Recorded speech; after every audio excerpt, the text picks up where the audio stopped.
మిథున రాశి. ఈ రాశి వారు తాము ఆచరించే కార్యక్రమాల్లో విజయాలు సాధిస్తారు. జన సహకారం బాగుంటుంది. వాహనాల కొనుగోలు మొదలైనటువంటి అంశాలకు అవకాశాలు బాగున్నాయి. శత్రువులను జయించగలుగుతారు. కానీ కొంత అసంతృప్తి మిమ్మల్ని వెన్నాడుతూ ఉంటుంది. స్నేహ సంబంధాల కోసం మీ స్వప్రయోజనాలను విడనాడక తప్పదు. ఆకస్మిక వ్యయాలు కొంతవరకు మిమ్మల్ని ఇబ్బంది పెట్టే అవకాశం ఉంది. అయినప్పటికీ వాటిని జయించడం కోసం సుమంతో శ్రీ కార్తవీర్యార్జునాయ నమః అనే మంత్రాన్ని జపించుకోవడం మంచిది. తండ్రి లేదా తత్సంబంధీకులైనటువంటి వ్యక్తులకు ఆరోగ్య విషయంలో సమస్యలు ఎదురయ్యే అవకాశం ఉంది.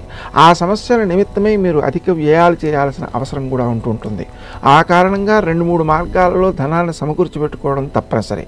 సుమంతో శ్రీ కార్తవీర్యార్జునాయ నమః అనేటువంటి అంశము ధనాన్ని సమకూర్చుకునేటందుకు, అలాగే ఆరోగ్య విషయంలో తొందరగా ఆ అనారోగ్యాలు తొలగే ప్రయత్నం సఫలం కావడం కోసం క్రీం అచ్యుతానంత గోవింద అనే మంత్రాలను జపించుకోవడం అత్యవసరం.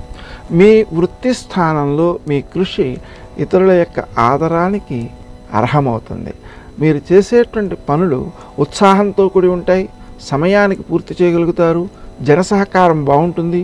విశేషించి ఆ చేసినటువంటి పనులు అందరినీ ఆకట్టుకునేవిగాను, ఇతరులకు ప్రయోజనాలను కలిగించేవిగాను ఉంటాయి.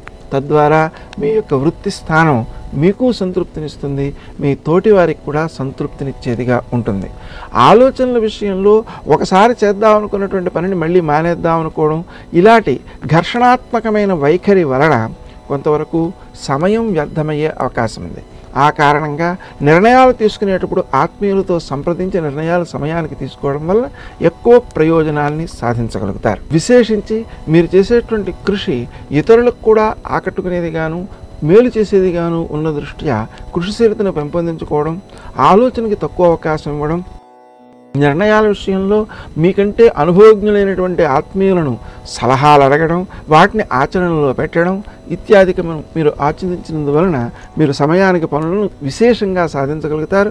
తద్వారా మీ గౌరవం పెంపొందే అవకాశం ఉంది. ముఖ్యంగా మీ యొక్క కృషి అందరినీ ఆకర్షించేదిగా ఉండడం వలన సమయాన్ని వ్యర్థం కాకుండా చూసుకోవడం అవసరం. సమయం వ్యర్థం కాకుండా ఉండడానికి మొట్టమొదటి నుంచి కూడా కార్యక్రమాలను రూపొందించుకోవడం, వాటిని ఒక పద్ధతి ప్రకారం ఏ పని తర్వాత ఏ పని, ఏ 2 పనులు కలిపి చేయవచ్చు మొదలైనటువంటి రీతిలో నిర్ణయాలను తీసుకుని వాటిని అమలు చేయడం వలన ఎక్కువ ప్రయోజనాలను పొందగలుగుతారు.